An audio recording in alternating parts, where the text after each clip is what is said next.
new reporting tonight on the helicopter crash that took the life of NBA legend Kobe Bryant, his daughter, and 7 others. The NTSB revealing that the chopper did not have a recommended warning system. But could it have made a difference, or was it too late for any warning? And tonight, Kobe Bryant's wife, Vanessa, has now made her Instagram public with a new image. Here's ABC's Chief National Affairs correspondent Tom Llamas now. Tonight, we're learning more about the helicopter and the pilot of that doomed flight that killed Kobe Bryant and 8 others. The NTSB revealing the chopper was not equipped with a terrain alarm system that could have alerted the pilot to the approaching hillside.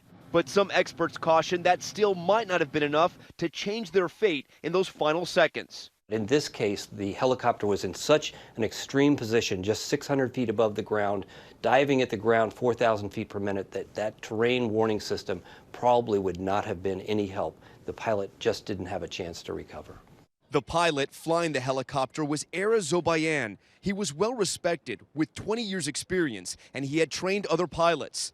Fans and the Bryant family still reeling from that horrific crash. Tonight, in the family's first public statement, Vanessa Bryant posting on Instagram, thanking fans and writing in part, "There aren't enough words to describe our pain right now. They were our beautiful blessings taken from us too soon."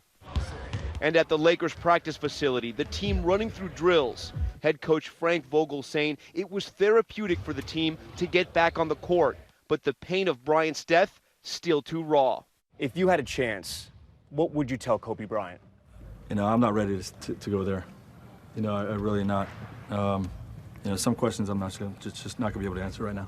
Former teammate Shaquille O'Neal stopping amongst these fans overnight, leading an emotional chant. Kobe, Kobe, Kobe, Kobe!